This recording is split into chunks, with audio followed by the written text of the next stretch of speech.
Welcome back to the 27th annual Phyllis Schlafly Collegians Summit. We sure wish we were together. We usually do it every summer. I know many of you are planning to come. Don't worry, next year we'll do it again. It'll be twice as good. But we would gather on the first night at our DC office, which is where we are. And we'd have a gathering here, get to know each other. Back there's a little patio and just have some fun. Usually have a big speaker. I think Kevin McCarthy came a couple years ago, and the congressman who will likely be the Speaker of the House next year. So we have a great time, and we're back here. And Phyllis Schlafly, when she started her office in 1981 in DC, always had a trusted lieutenant on the ground here. Our executive director for the Phyllis Schlafly Eagles is Rebecca Gantner, who's here in this office. And she's also the one, by the way, for you that are watching, who manages our internships. So if you want an internship, which is phyllisschlafly.com/internships, with an S or no S? Internships with an S. Okay, so if you want an internship, we have internships in Washington, D.C. in our office and in our kind of headquarters in St. Louis. And we used to only do certain time internships.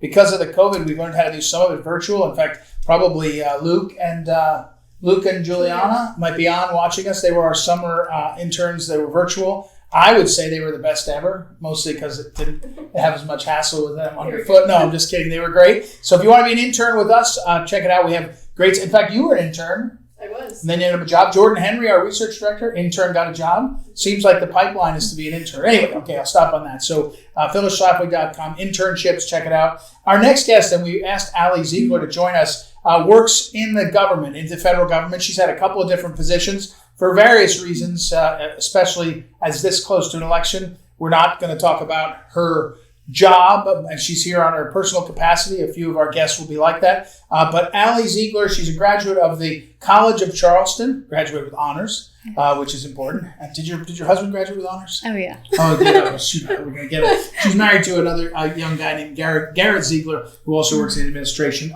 She's worked overseas in Uganda. She's committed to her faith in her work. So first, Allie Ziegler, welcome. Thanks for coming by to the office here. I think people, you're young. You're 2 years out of school? 3 years out of school? Yeah, I'm 23. 23, yeah. So 2 years out of school, right? Yes. So how'd you get your jobs? How'd you get here? Yeah, so I have a funny story for this. So I always tell people, you never know who you're going to meet and what they're going to do for you. And in DC, I think it's easy to use people kind of as like a vessel to get somewhere that you want to be. But really, it's about building relationships, because when something happens and you need a person to go to, people are like, oh, I know who to go to. And so I always give the example of how I met my husband. I went to DC for the first time on a trip with my rural electric company for my farm I grew up on. Really? Where'd you grow up? Illinois. Pittsfield, Illinois. Pittsfield, Illinois. Yes. Okay. And a girl that I met on the trip was from my husband's area. And 5 years later, when I was a freshman in college, she introduced my husband and I randomly over Facebook. Over Facebook? Yes. Really? Yes. Wow. And I hadn't spoken to her since that trip. Wow. And now, but wait a second. I asked you how you got your job. You yes. told me how you got married. This truly. Is maybe folks want to get a match here. We can get a match later. That's a different summit we'll have later. That would be the late night summit. Yeah. But you really never know what people are going to think of you for and what they're going to do for you. And I mean, just in that situation, I would have never thought that this sweet farm girl from the other side of Illinois would introduce me to my future husband. And that's been the same way in DC with everyone I've met.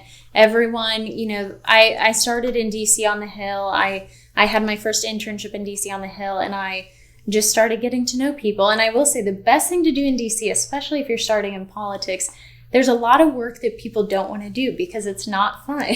Right. And if you're the person who's willing to just, get your hands dirty and do it and get it done and do it well, people will give you more work. Like, what's an example of that work? Like when you were an intern, most people don't want to answer the phones. You answer the phones. Most people don't want to run errands. They definitely don't want to answer the phones. They don't want to run errands. They don't want to do the planning for events, put together books. It's hard work, and it's very tedious. And, if one little thing's wrong, people notice. But if everything goes well, it's usually without recognition. And that's okay, because it does pay off in the end. So you worked on the Hill. Yes. Then Trump wins, and then they go, who can work here? Because you have... I know we're not supposed to talk about the specific job, but you had really good interesting jobs for a 22 2 and 3 year old young professional. Yes, yeah. Because you were in the right place at the right time? Yes. I mean, I was willing to say yes to things that weren't necessarily my interest. So my degree's in public health, and the first opportunity I was offered, working in the government was not in healthcare. Right. It was more on the economic side of things. It was in public affairs. And even though it wasn't exactly the path I wanted to go down, I said yes. And that was the best thing I did, because now I know how to talk to the press. And if you know how to talk to the press when you're in politics, it makes a world of difference. We should call her. We have that help. Right, our comms director sitting back there like that. Okay. So in other words, so if I can take away for our collegians, do any job that most people don't want to do, and say yes to job offers if you think you can help.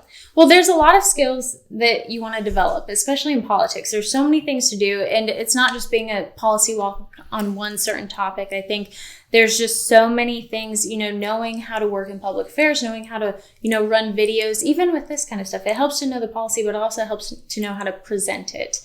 So just having the public affairs experience actually got me to my next job, which is in public health, because they knew I had those skills, and they knew I know the economics, I know just the different things that go into what I'm doing now in public health, and I can communicate very well because of my experience in taking a year to learn different things. We're talking with Allie Ziegler, and Rebecca and I were going back and forth with some notes on this. And now we're talking about healthcare and health. And I thought this one note that we had: how do we balance health versus freedom during the pandemic, right? And I think this comes down to, I think this is for folks that are, a lot of our college students are going virtual for school, or it's been uneven and they're frustrated.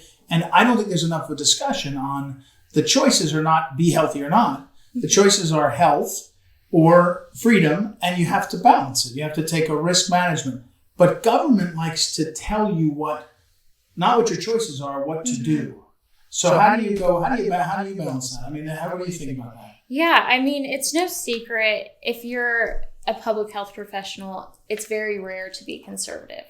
When you go to these schools, they're not teaching, freedom during a public health crisis. They're not teaching how to balance, the economic uncertainty with shutting things down.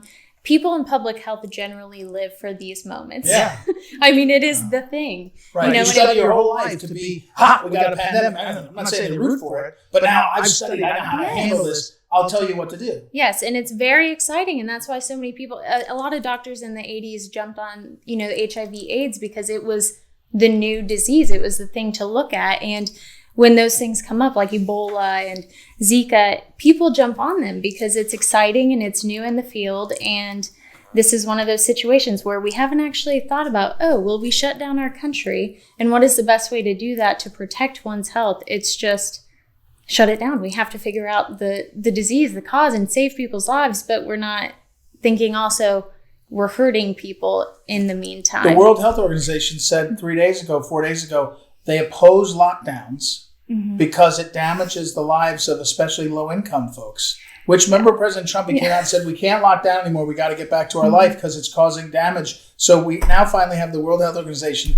agreeing with Trump, which means I think I won't get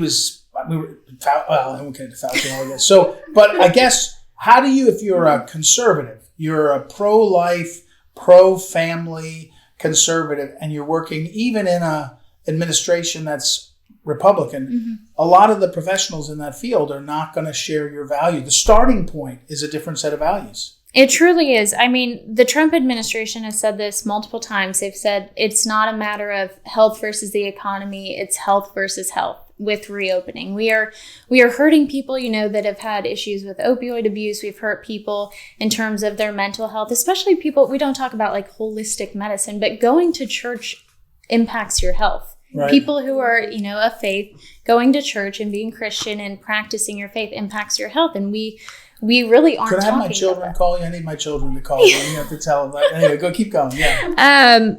And so it's very harmful. I mean, depression has skyrocketed, drug abuse has skyrocketed, and we can tell people these things, that have different views than us, but it really comes down to conservatives sticking up for their values. And I think sometimes the Republican Party and the GOP and conservatives in general can think of healthcare just as the Affordable Care Act or as healthcare policy, but it's truly a cultural movement. Healthcare has become a mainstream movement with, you're protecting your healthcare rights and all these things that really are against our human flourishing. So a few things I see being major issues coming down, not just with the COVID pandemic, but there's a lot of things going on with transgender rights. I mean, I just read a great book by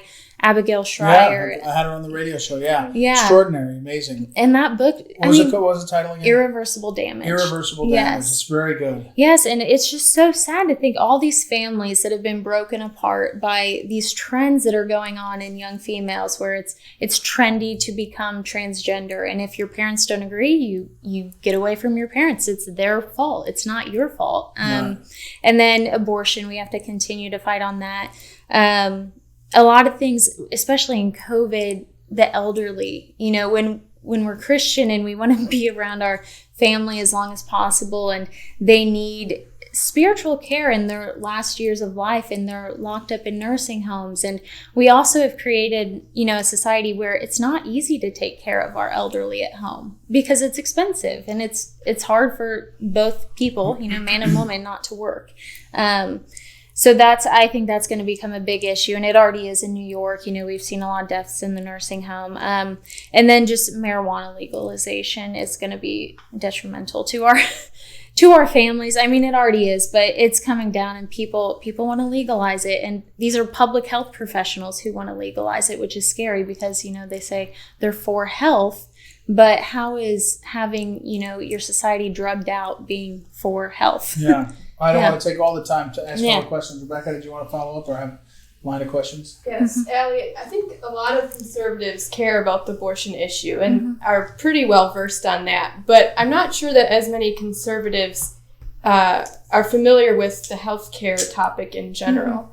So can you talk about the importance of conservatives not only being aware of the issue, but speaking out on it as well? Yeah, I mean, there's so many things. It's not just, opposing the ACA because we don't like how it mandates certain things, or we're scared of what it might lead to in terms of abortion and just what it opens, because we won't have to be able to choose. In England and most European countries, since it is a more socialized sense of medicine, if there's something the government doesn't want to do, they will not do it. Whereas here, we can usually provide the care if a family requests it. But I think just culturally, we need to know as conservatives and as Christians what is out there, what is available, and what children, especially children with phones, are being told. Just in terms of what is normal with, is it your body, your right, and what is truly just science. Right. I mean, there's a lot of people right now saying, trust the science, but we also are having the same experts tell us that, men can be women and women can be men. And if that's not how we are raising our children, then we need to be careful that that's not the message that they're getting and that they understand that that is wrong. But it also, we have to understand that if the policy in healthcare does not promote a thriving family unit, then it's not a good policy. And we can just bring it back to that. What is pure? What is good? What is natural? And in healthcare, if that is not the policy and that's not what it's leading to, you can see that it's probably not a good policy. Yeah. We're talking with Allie Ziegler, works in the federal government and has worked in a number of positions, works in healthcare. Allie, I want to finish by asking you, what would you tell college students as they prepare to get involved politically? Yes. People they're already here self-selected. They're probably conservative. They're thinking about getting involved. What are your recommendations for them? Yeah, I think just coming out of college 2 years ago, I noticed that it is 1,000 miles wide, about a foot deep. You can learn that you have about this much of a selected reading in every book, and they show you what they want to show you. Because I did both public health and a political science background. And, when you're given a book, read the whole book. because you'll truly know more than your teacher will know. And you'll be able to point things out to your fellow students that they're not going to learn because they're just reading the little section that your teacher wants to point out to you. So just taking the time to read, to understand history. And I really think that coming into the federal government, you are working with people that are a lot older than you and have a lot more experience than you. And understanding, you had Tim Gagline on who was talking about his time in the Bush administration. Right. Understanding what happened in the Bush administration, coming into the federal government, right. So many years later. Just knowing our nation's history, so when you want to make, policy decisions and you're ready to step up to the playing field, you're truly ready and you understand all the factors that go into it. And that doesn't mean just being on Twitter. It's really reading physical books. Right. And she is reading Phyllis's biography in her book club. Yes, Yeah. I pushed for that. Oh, good. Which one? Oh, Philip, the biography. The biography. Oh, Yes. great. Good. We need a new one. We need to write a new one. We get on that. Okay. All right. Well, Allie Ziegler, thank you. We're running out of time. We got to keep going.